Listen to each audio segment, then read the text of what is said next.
Hey everybody, welcome to Chapter 3 of Percy Take the Wheel, the audio version, the best version, and the only version. Just kidding, there's still a text version. I didn't delete it yet. Or at all. Okay, let's get going. It was only during preparation that Percy realized he would have to shoo everyone out of the room when he actually cooked the ghoul's meal. He wasn't entirely sure whether or not hedge magic worked on a give-and-take system. And the last thing he needed was for his siblings and Harry to fall mysteriously ill. So he focused on getting everything washed and chopped. Ghouls ate mostly vermin, including gnomes, and thus Percy was planning on some lightly cooked meat with a bit of veg for minerals, before trying to subtly get everyone out of the room. "All right, everyone out," Percy said, making shooing hand gestures at the younger kids. Did he say subtle? He meant blatant. While Percy could be said to have tact, subtlety was more the twins' and Charlie's bag than his own. "What gives, Percy?" George insisted, whipping his hand away from a bowl Percy was never going to touch again. "Yeah, aren't we going to experiment?" Fred continued, before George snapped his fingers. "Percy wants the explosions to himself. That's selfish." "Right, selfish," Fred agreed. At the mention of the word, Percy's gaze shot up to the twins, but when he didn't see any malice or even recognition of what they'd said, he hissed out a breath between his teeth, tugging at an earlobe to contain himself.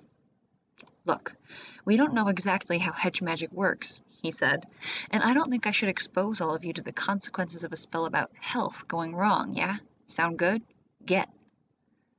"We can make our own decisions, methinks," George said, standing firm with arms crossed over his chest. "Better you let us in now than have us try it out on our own later." "What about you?" Harry asked, and Percy paused in his reflexive, vitriolic response to George. "Yeah, Perce," Fred seconded. "Who'll nag us if you're down with the flu?" "It might be easier with more people," Ron piped up, clearly angling to get in on the hedge magic rather than voicing any concern over Percy's continued health. Ginny was right behind him. Percy stared back at the 5 pairs of stubborn eyes in the kitchen, fingers steepled and pressed to his lips as he thought. "No, I'm not buying it." "Percy," Ron whined. No amount of whining was going to let those little brats risk their lives for curiosity. Even if they'd said it was for the ghoul, which no one had, Percy would still be against the idea. His mother had died because of this magic, or at least in part due to it. As time passed, he grew more and more sure of it. In fact, wait, where was George? The fire was on behind him, and Percy leapt into action, yanking the pan from George's hand in a smooth motion that spilled onto the floor rather than the twin. It was more a roar than a question that left Percy. "Are you bloody well kidding me?" He glared at George, who glared back, unrepentant. Percy dropped the pan to the floor, almost regretting the melodrama when Ron and Harry jumped. But he grabbed a hold of George's jumper anyway, feeling the red starting to flicker about the edges of his vision. "You, mister, are grounded. From Quidditch, from potions, and from pudding. For a week." "That's not fair," George shot back immediately, ears going red. "You're the one being unreasonable." When Percy didn't seem swayed, he added, irritably, "We didn't even have pudding most days." "We will this week," Percy retorted, and George practically growled at the spiteful sentence. "I don't care about that," he denied, getting redder but seemingly unable to think of something to say that would make Percy change his mind. With a stomp of his foot, he settled for, "You're so... I hate you, you prat." Well, Percy wasn't entirely sure anything was supposed to be quite that shade of red, and detachedly he realized he was getting close to saying something he'd really regret. "Get out of my sight," Percy hissed, turning his gaze on the others, though George had yet to obey. "And you lot probably think you're clever, letting George take the fall without saying a word." Ron seemed ready to protest, but Fred seemed oddly resigned to his fate, and he put a hand on Ron's shoulder, getting him to stand down. "You are banned from this kitchen, and I don't want to see a single toe over that threshold again." By this point, Fred was pretty much herding his siblings out of the kitchen, nodding placatingly and dragging a fuming George by the hand. It just made Percy that much madder. He spun away from them to take a few breaths, fist clenched by his side, and wand in his hand? He hadn't even noticed. Percy looked at his wand with a familiar sick feeling and dropped it to the counter. Still, he sort of wanted to run after George and give him a piece of his mind. A chime sounded, and Percy noted the stew, cooking over the fire all day, was finally done. He closed his eyes and counted to 10. "I've never been banned from a kitchen as punishment," Harry worried just outside the door. Does that mean we're banned from meals? Not likely, Fred was saying when Percy stuck his head out the kitchen, not even bothering to eye the group of miscreants. Dinner in 10, he gritted out and immediately vanished back into the kitchen like a murderous maitre d'. Percy resumed plating meals, message delivered, but paused as a thought occurred to him. He cast Lockhart's diagnosis spell on the stew and almost groaned when it lit up with the colors for hedge magic and hexes. He sank down in front of the meal, cross-legged on the floor, and tried to think through how to fix the stew so it wouldn't spell anyone's nose inside out. A somewhat painful hex the twins had tried to catch Percy with last year. Instead, it hit Penelope, and, well, that's actually how they became friends. Mutual antagonism with Percy's brothers. The point was, Percy needed to undo whatever the fight with his siblings had done to the food. He couldn't just bring them down and have a forgiveness powwow because he still really wanted to smash George's face into something, and wow, Percy needed to get a grip. He spared a brief moment of resentment that Bill and Charlie weren't here to be peacekeepers, but he was used to dealing with the rest of the Weasleys on his own, so he brushed it off. He'd still been keeping up the diagnosis spell, and the colors pulsed briefly at the flashes of aggression and resentment, making Percy groan again as he knew what he must do. So Percy set to trying to understand George's side of the argument. "He's upset you died," he told the kitchen unthinkingly, as if his mother's setup still had a piece of her in it. And why not? Ghosts tended to haunt either where they died or where they spent the most time alive, and this was close to both. It hurt a little to think about it, much less speak to her, but she was the only one who'd ever seemed to really understand Percy. His brothers had little to no drive for academic achievement. Bill and Charlie were simply rather gifted rather than hard-working, and Percy needed to make something of himself. He couldn't just be Percy, brother of a million Weasleys. Yet even if his brothers understood that feeling, they'd never seemed to understand how to work the world to make it happen. Percy shook the thoughts away. That was incredibly unhelpful in terms of his current goal. Hi, Mum, it's Percy." Percy paused, took a quick glance at the door to make sure the Weasley Potter crowd had really cleared off, and settled back down. "I have no idea what I'm doing." A laugh escaped him at the truth in that statement. I mean, really? Really? I was going to focus on my grades and making ministry connections this year so I could start my career off the bat next year. I barely planned to say hi to that lot in the halls unless they asked for help with something. Hogwarts as usual, you know, and maybe... Percy felt his neck heat as he mumbled, "Maybe ask Penelope out," before continuing in a normal voice. "But now I have to deal with them every day and think about them all the time and make sure they're brushing their teeth, doing their chores, and not hoarding vegetables from their plate to throw to the gnomes." He pressed the base of his palms to his eyes, admitting, "I might hate it a bit." Shaking off the thought, he said hastily, "Not them, but just being the only responsible one. I know you always said I was, but you were always around, you know? It was different then. I wasn't really responsible for much at all. But now it feels like Fred, George, Ginny, Ron. Now it's like they're my duty, period." He looked upward. "Is this what you felt like?" Returning his gaze to the pot, he sighed. "Maybe I can understand why you did what you did then." A moment of pensive silence, and he shook his head. "Right, George. He's got less idea what to do than I do, I can tell that. He's sad and mad and lashing out and, I don't know, wants to be involved. I wish you could just tell me what was going through his head, because, honestly, I try to teach them something or keep them safe or get them to pay attention to their responsibilities, and they fight me like I'm dragging them to the gates of hell by their ears. What is it about safety and rules that they hate so much? I don't understand them like you did. I don't know how to help them." He snorted. "George said he hates me, which, honestly, shouldn't come as a surprise to me since I practically personify rules to the brats. He's impossible." "We can agree on one thing, though," Percy mused quietly. "If it was a choice, you or me, I'm sure we'd both pick you." A moment of silence then, and Percy cast the diagnosis spell again, noting he was too tired to be angry anymore, and found the stew had faded to a customary gray, with the slight blue hedge magic contamination usual for the kitchen. "You did say to never serve food angry," Percy mulled over, finishing the actual serving and setting the plates out on the table, taking his own back into the kitchen to eat as he remade the ghoul's meal. His siblings would filter down and eat when they were hungry enough. He wasn't going to go asking. "I really want the ghoul to get better," he muttered as he dropped the raw meat from the floor back into a pan. "Don't let the dust bunnies fool you." It wasn't as if the ghoul would even really need cooked or sanitary meat anyway. He was only going through the motions to attempt to use his mother's setup to imbue the food with healing feelings, he guessed. After a few surreptitious glances around, he was doing so many weird things today.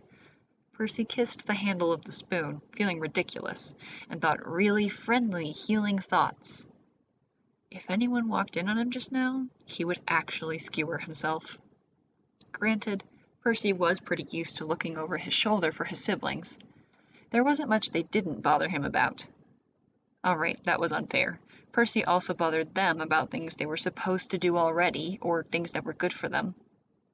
He ignored that his idea of what was best for them may not have exactly aligned with theirs. Finishing up the potentially unnecessary, embarrassing bits, Percy plated the grub and hit it with what would soon be his most used spell. When enough blue to shame the sky showed up, he felt like maybe this day wouldn't be a complete write-off. Thankfully something went right, he thought, bringing the food out to the convalescing ghoul. Now he just had to get the slack creature to eat it. Putting the plate carefully to the floor, Percy slid it over to the ghoul. When it didn't twitch, he slid it a bit closer. Soon enough, the plate was pressing into the ghoul's side, and no sign of movement could be seen.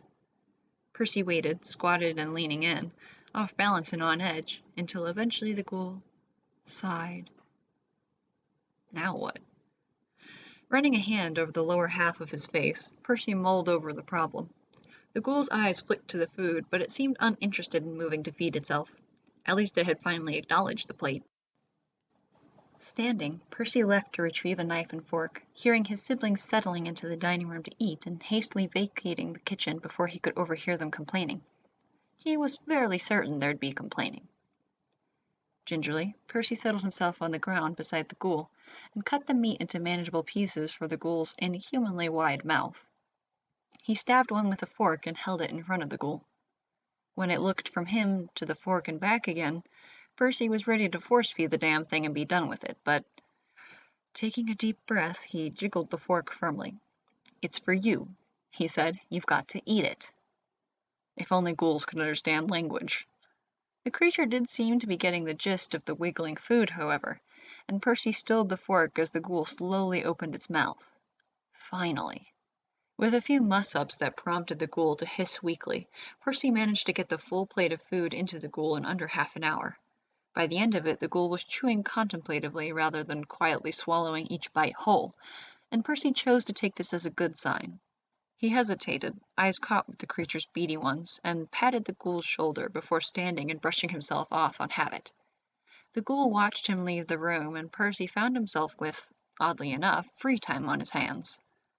He passed the dining room quickly, hearing voices but refusing to register their words. As long as there weren't any raised voices, crashes, or screams, it wasn't his problem right now, and made his way up to his room. It was only when he'd hesitantly given in to the idea that he might actually be able to go to sleep that he remembered there was still a letter to be written to Professor McGonagall.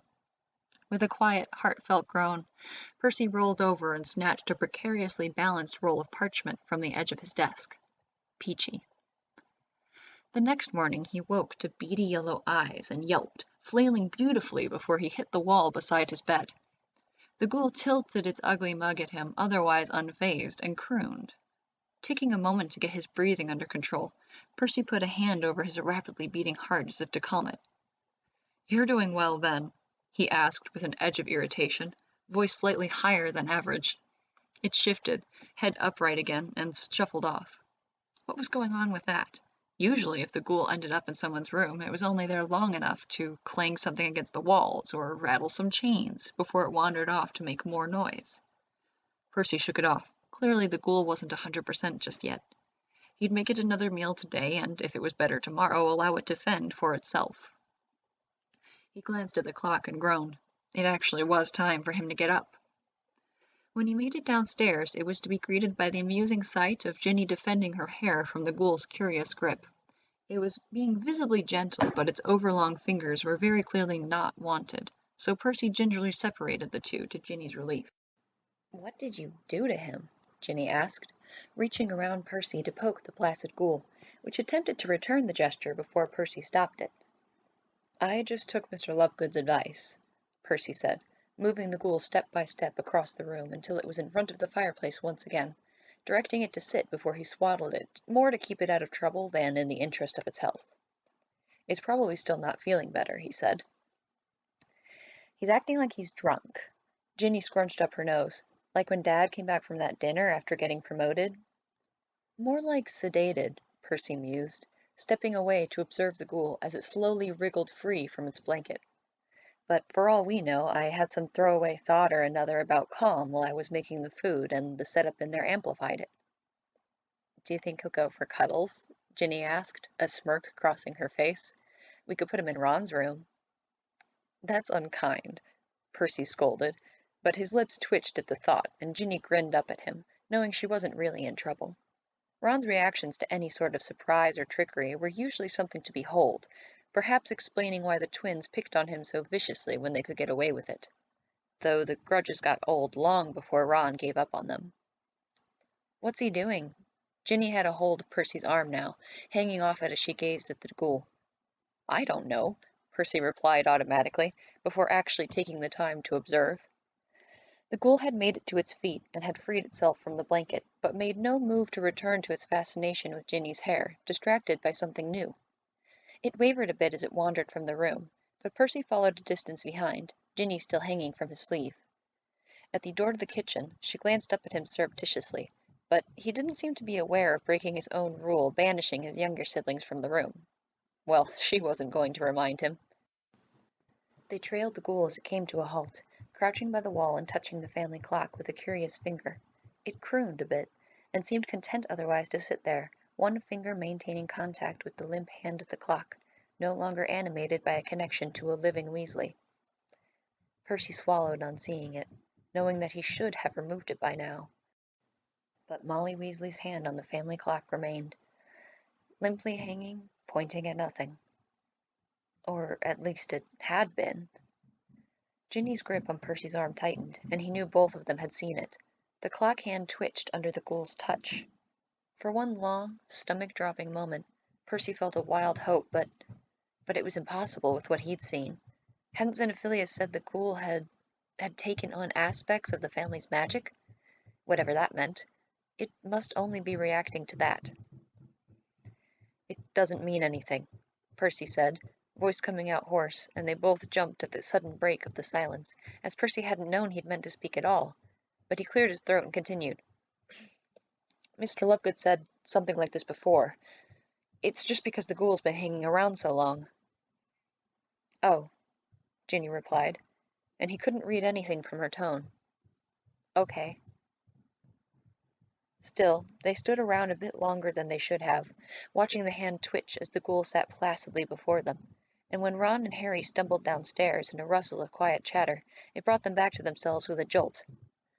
Shaking his head, Percy moved forward, saying, "Let's get it back to the fireplace. It's not itself, yet."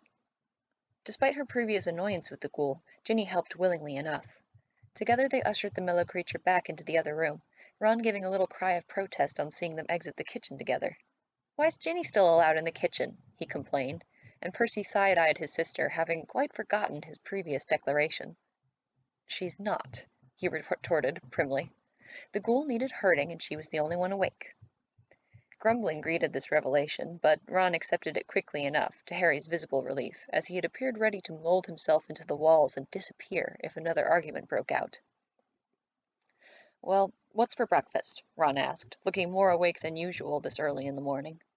Internally, Percy groaned. He knew he'd been forgetting something. By the time Fred plodded down the stairs, George sulking behind him but following the pull of his stomach, breakfast was on the table and nearly done with. Not wanting another confrontation, Percy stood as they sat, ignoring the almost disappointed look on Fred's face and the corresponding twinge in his stomach. Well, he was done anyway. There was really no need for him to linger, and it'd be better if he didn't. You lot can take your plates into the kitchen and then turn yourselves right back around and leave when you're done. No lollygagging, he informed them, a tad stiffly, and Ginny wrinkled her nose at the tone. I'm done, she announced, shoving her empty plate his direction. Percy took it with a long-suffering sigh that had her sticking her tongue out in response. You banished me. I'm aware, he replied dryly, before turning from the room to ward off any such maneuvers from Ron, calling back, Remember, it's laundry day. A chorus of groans met his back, and he heard Ron start to explain the process to Harry. His mother hadn't been the type to believe that one should ignore a spell to make life easier, but she'd been done with doing laundry on her own by the time the twins rolled around. Percy still vaguely remembered the institution of Laundry Day after Charlie had dragged him and the toddling twins into a search for a niffler on the edge of the property and gotten them well and truly soiled, with skinned knees and busted patches. This was, of course, on the heels of Bill accidentally upending a series of paint cans on the then-new Ford Anglia in the shed, as well as himself and their father. So his mom had taken a long look at her multicolored family and declared that they needed to appreciate the clothes they had. Dad, their father, hadn't tried arguing the first time, but as the day became more tradition than a learning experience, he snuck in a few cleaning spells here and there. It helped that washing by hand was less wearing on the clothes than a spell, too. Magic wore things out. This is why Percy was arms deep in suds when an owl showed up bearing parchment. He blew some hair out of his face and addressed his current favorite twin. Fred, could you get that? The boy saluted, dropping the sodden blanket he'd been hanging to the ground, and practically tackled the bird, to the kid's giggling amusement and to Percy's dismay. Unfortunately, he couldn't unseat Fred standing without George getting an attitude adjustment in the last few minutes. So he settled on a lecture for undoing work for no reason, and why work ethic was important, and didn't he think he was just making more work for himself for a moment's laugh? Good to have you back, Perce, Fred groaned comically. Let me read the letter. You know I can't focus on reading when there's talking. I don't know why, Percy shot back, but fell quiet, scrubbing more intently than before. It's a mystery, Fred murmured absently, but the hint of mischief peeking through in his expression faded as he made his way through the letter, George abandoning his post at a different wash basin to stand dripping beside his brother at the first hint of a scowl. They say Harry's got to go back to the Dursleys, George said finally, with a hint of disbelief and a great deal more anger. Turning to his usual target, he accused, Didn't you tell them what happened? Of course I did, Percy snapped, not quite believing it himself.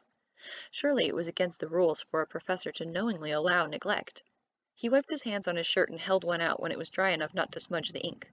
Give it here, he said. Fred plucked the letter from George's hands and wordlessly passed it to Percy, who was focused more on the contents of the letter than Harry paling in the background, and George clarifying he'd meant next summer.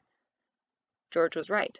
Professor McGonagall expressed her regret over the Dursleys' treatment and promised she'd have a word with them about next summer, but we have to keep him safe, you understand. The words seemed oddly unrelated to the Dursleys' treatment. There was a hint there of something Percy clearly wouldn't have understood, but was shaping her decision. Still, Percy scoured the letter for a third time, ignoring for the time being, but noting absently for future reference how his brothers and sisters' ongoing conversation had turned to repeated kidnapping.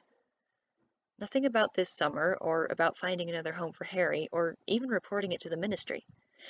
The last part had Percy a little leery. He hadn't done it himself because he'd wanted the view of an older, more experienced professional, someone who might have done something like this before. In fact, it seemed more as if Professor McGonagall wanted him to keep the whole thing quiet, if he was reading between the lines correctly. In addition, there was a throwaway line about her condolences for their loss, a repeat of what she'd said at the funeral, and a promise to provide whatever help she could, of course. Percy had never doubted that the professor cared, but he didn't like this outcome much. Yet, if Professor McGonagall said he'd be safer with the Dursleys, Percy had to believe her. She knew so much more than he did about children and all that. Percy would just check in every now and again. He was sure there would be enough leeway to get Harry away for the weekends, perhaps. They'd leap that hurdle when they came to it. For a moment, Percy shut his eyes and tried to believe that he wasn't adding Harry to his list of responsibilities. But it was a futile effort from the start. Even if his mother had barely exchanged greetings with the boy, well, he had his own Weasley sweater.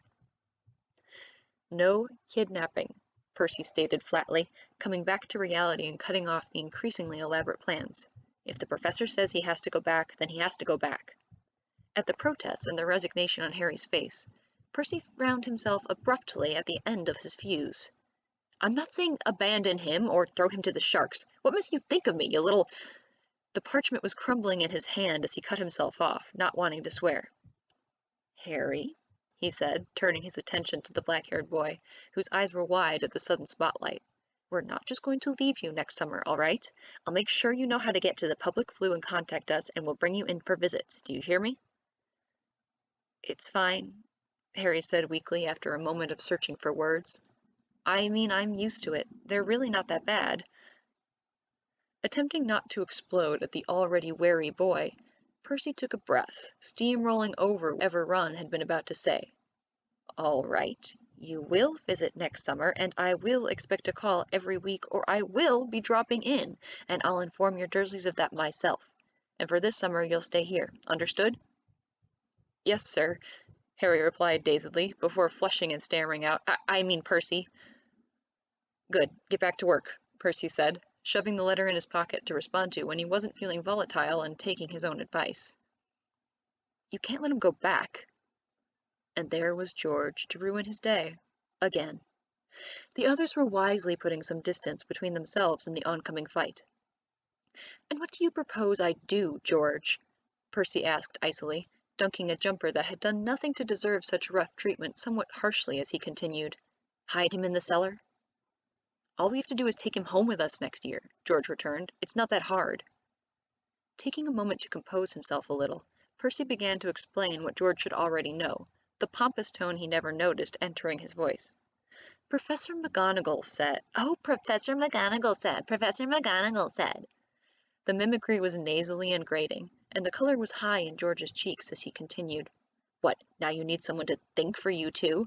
You were already aiming to be an emotionless rock, and now you're finally one step closer. Eyes narrowed, and completely derailed from any sort of rational discussion, Percy hissed, I'm not emotionless. Well, you sure fooled me. Perfect pompous Percy prancing around like nothing's wrong. You didn't even cry at her funeral. I noticed. I'm not as blind as everyone else. You're just loving all this. Being in charge, getting to boss everyone around, no one to stop you or keep you in check.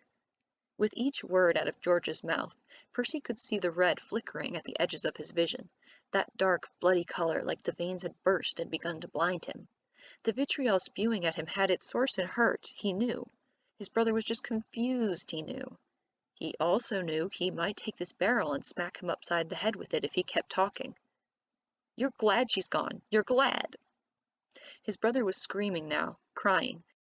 Fred was trying to intervene, his hand being shook off George's shoulder and his voice ignored. It was something of surprise when the screaming stopped.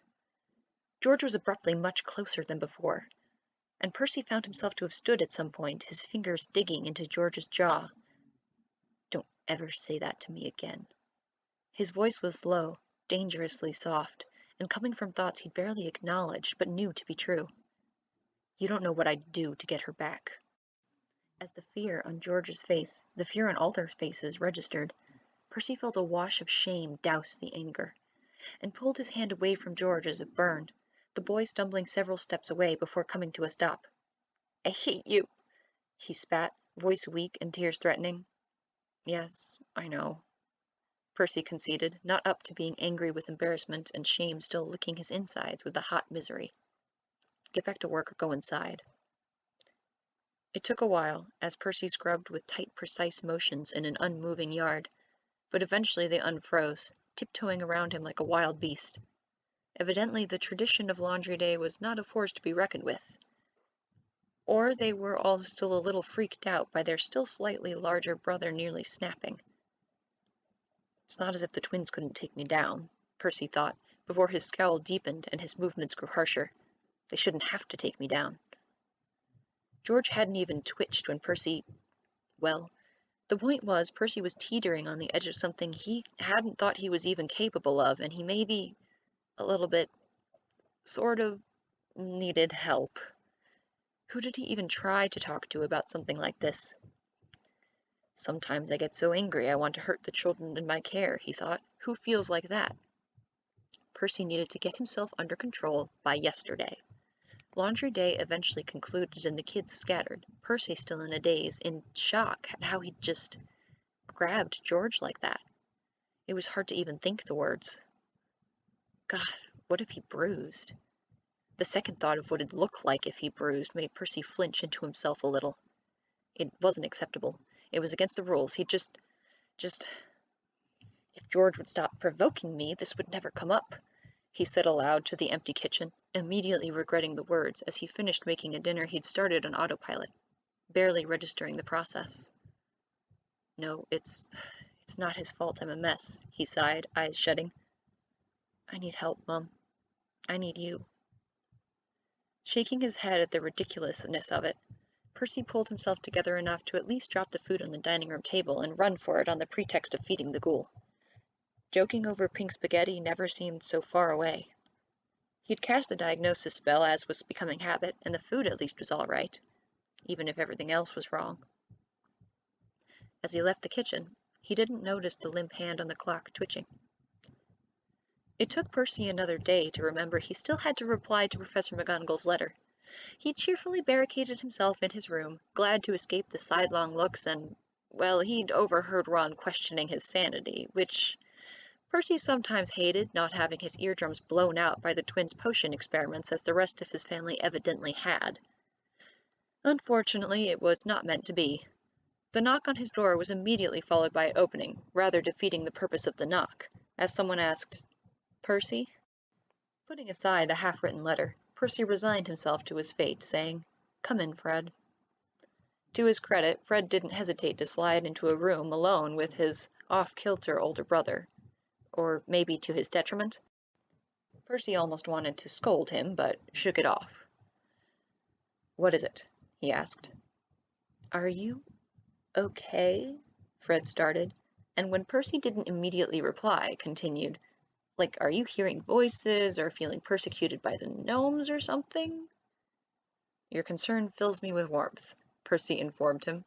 Fred's jaw unclenched, moving a bit deeper into the room. No, wait, I'm trying to be serious. It's just... He trailed off, looking down, and doing that thing he did with his hands that drove Percy mad from how painful it looked. "Uncomfortable?" he suggested. "Stop wringing your hands." "Yeah." Fred's hands dropped to his sides for a moment, but quickly returned to the wringing motion. "Honestly, I'm surprised you're not commiserating with George right now," Percy prompted, leaning back in his chair with eyes on the hand-wringing when Fred didn't speak again. "You're going to give yourself warts." Again, that momentary pause and ringing before it picked up again. "Look, do you need... how..." "Oh my God, stop!" Percy snapped, an edge of irritation to his voice. Fred's mouth snapped shut, looking up to him wide-eyed before Percy tugged irritably at his own earlobe. "The hand-wringing, Fred, you know what gets to me." He shoved his hands in his pockets this time, saying, "Sorry." Ah, wonderful. Fred would never spit out what he really wanted to say if Percy kept this up. Exhaling sharply and leaning forward again, Percy forced himself to say, "No, don't be. I'm being ridiculous." Fred nodded, but didn't look up again. Another sharp, chastising tug to his own earlobe, and Percy carefully, slowly, reached a hand out to Fred's shoulder, willing his voice to soften. "Sorry, Fred. What did you want to say?" Fred took a deep breath of his own.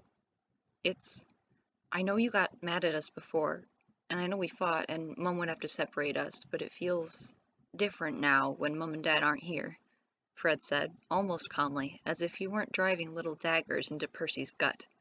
He looked up, meeting Percy's gaze. I don't know how to fix it when you and George are fighting. I don't know what to do to help." Yep, just tearing his way through Percy's insides. "I don't know if you can," Percy admitted. "George misses Mum, and I can't bring her back. He's hurt, and we can't fix it. And I'll do better. I have to, so I will." He hadn't quite meant to say that last part out loud, and Fred was giving him an odd look. "And Dad," he said. Percy gave him an odd look right back. That wasn't what he'd been expecting. Fred's brow furrowed a little. "You barely talk about Mum, but you never talk about Dad." When his heart rate picked up, Percy was surprised at himself. He hadn't known he was still angry. Maybe he'd be angry until his father could wake up and explain himself. But Fred really didn't need that right now, did he? There's still hope for him, isn't there? Percy replied, expertly skating around the topic until a later date time-stamped never. Fred nodded and then shook himself as if remembering why he was here. So you don't hate George? What? No! The denial came out more loudly than Percy anticipated, and he wondered if he should just give up all hope of ever fully controlling his own speech ever again. No, he repeated more quietly. I can't say he's making it easy right now, but I will. He paused, forced himself to get through the words. Always love him and you and Ginny and Ron, no matter how angry I get. Not that he should be getting as angry as he was lately, but Percy was going to work on it, all right? He couldn't let something like this happen again. He continued, I'm not going to do anything to hurt you all. I'm supposed to be taking care of you, and that means I'll keep you safe, all right? He didn't like the almost pleading tone that had entered his voice, or the lost expression on Fred's face, so Percy gave himself a mental slap and straightened up. I promise I'll keep you safe. Fred was halfway between confused and something Percy couldn't identify, but all of it was uncomfortable. All right, He paused, raised a finger and opened his mouth, then shut it again. I'm going to go outside. I mean to the hall and... Goodbye, Fred, Percy intoned, freeing the boy to throw back a quick farewell and dart out of the room. When he heard the whispered conference start up and move away from the door, he groaned and collapsed back into his chair like a marionette with its strings cut. The brats duped me. He rubbed at his forehead agitatedly, the hand waving out and in once for emphasis. Again. He didn't have to wonder who had been lurking outside the door. Fred and George were, after all, partners in crime, and that last question had probably been a proxy, which made him feel, 100 times worse. So neither Fred nor George had been sure Percy didn't hate George.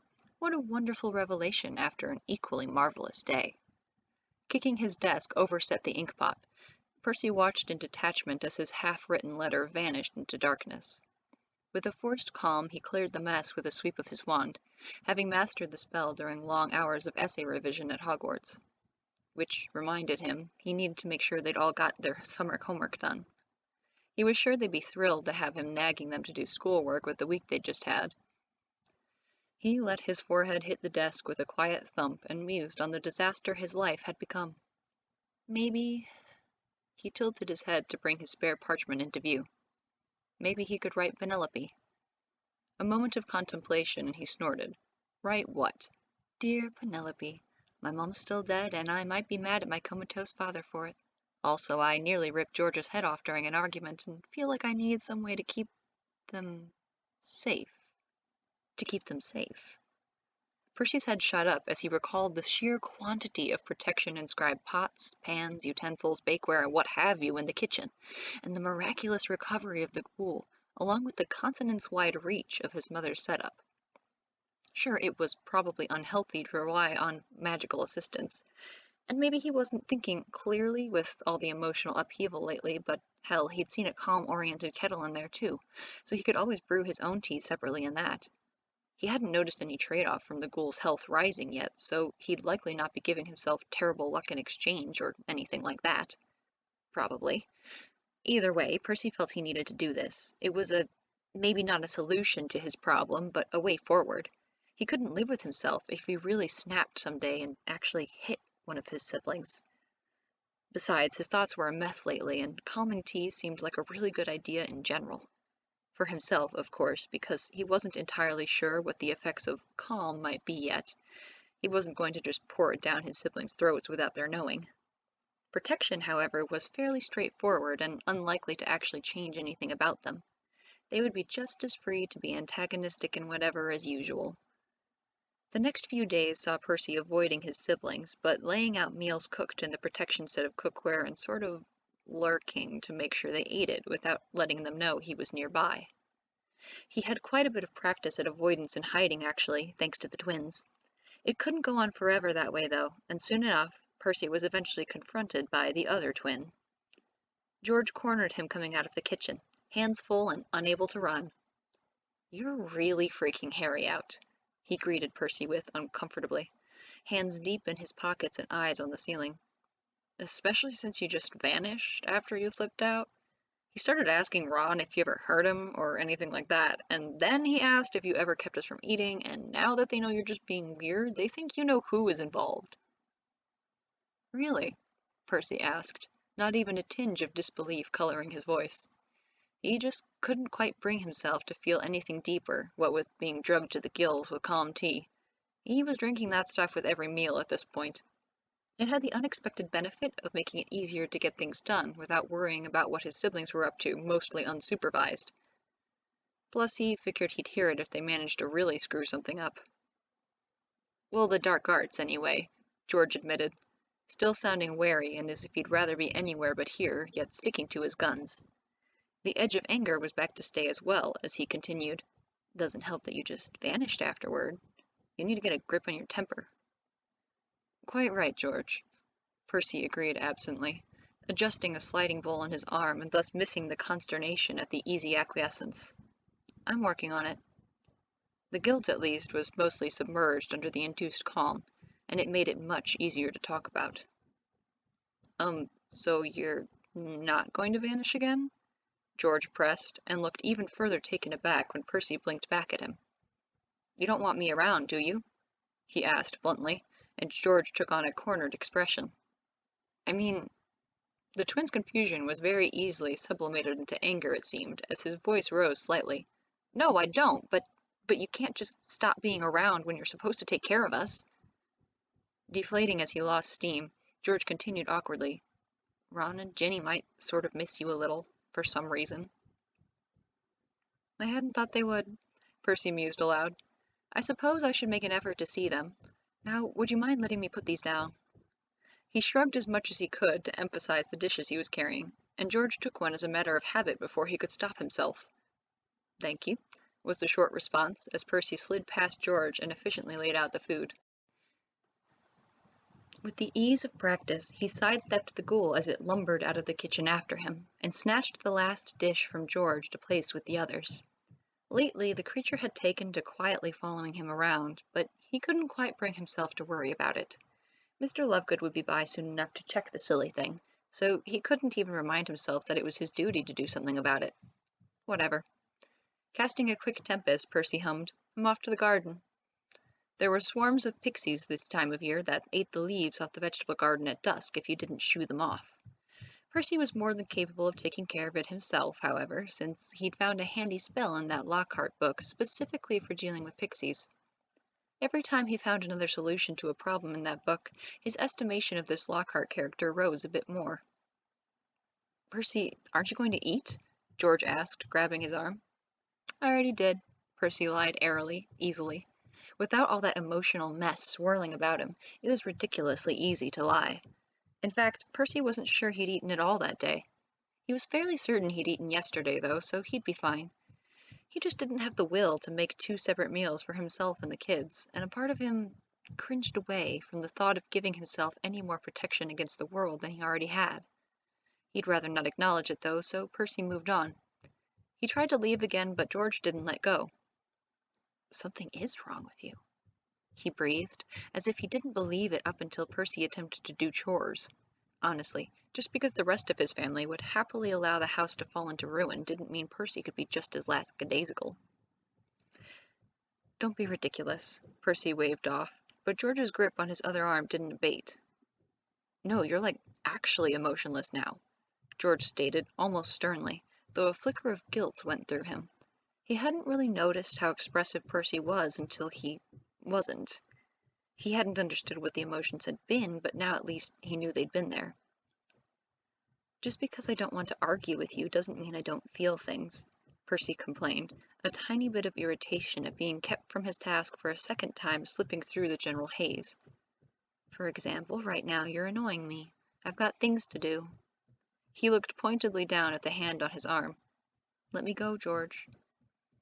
To his momentary surprise, the other boy obeyed, and the incident practically washed from Percy's mind, with no strong emotions to tether it to the forefront. He returned to his self-appointed tasks with the mindless efficiency of an automaton, the ghoul trailing behind him and occasionally batting away a pixie that got a bit too close.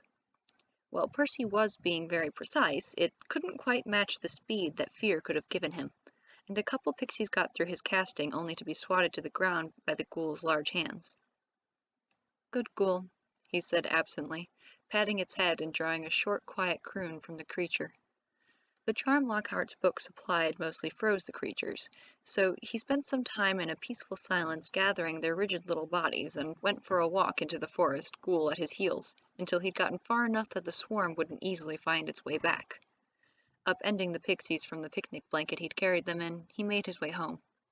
The immobilizing spell was temporary, and it'd be wearing off any minute after all. If he didn't get out of range, they'd just follow him back. Recalling that Ginny and Ron might need him, Percy noted that he had to talk with them and subsequently lurked through the house until the twins separated from the pack. The three left jumped when they saw him, but Percy supposed stepping out of the shadow when you weren't expected would do that.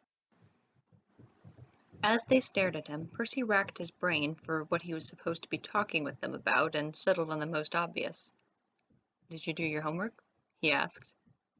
That broke the tension, keeping everyone silent, and surprisingly, Ginny was the one to follow up. "Did we? Where were you?" She glared at him incredulously. "We don't see you for nearly a week, and you ask if we've done our homework?" "You do need to do it," Percy reminded her, but Ron snorted, somewhat restraining Harry from fleeing with a hand on his shoulder. Oh, that's rich. Ginny wasn't done with him, however, and poked a finger into Percy's chest. "Where have you been, mister?" "I didn't think you wanted to see me." Percy blinked, slowly. He hadn't quite believed George, but perhaps the kids had been worried no one would help if they were in trouble. "I was always within shouting distance, so I'd have been here in a second if something went wrong." "Everything's already wrong." Ginny threw her hands up. "You don't get to just disappear to sulk for a week." "I wasn't sulking," Percy pointed out with a little tilt of the head. "I already told you I stayed away because I thought it'd be better for you. George informed me that I was wrong, at least for you and Ron." He glanced at Harry at this point. "Apologies, Harry, but you and Ron are somewhat joined at the hip lately." "It's no problem," Harry was saying, before he registered exactly what he was saying, and a conflicted expression crossed his face, but the conversation moved on around him. "Is something wrong?" Ron ventured, peering at Percy strangely. "Are you really tired?"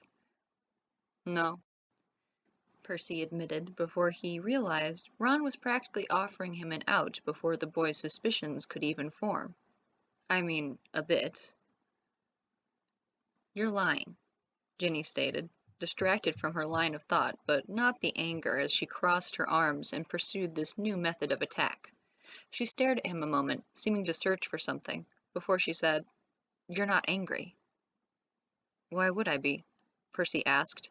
It wasn't as if they'd said anything cruel just yet. "You always get angry when people accuse you of lying," Ginny replied. Huh. Percy hadn't actually noticed that about himself.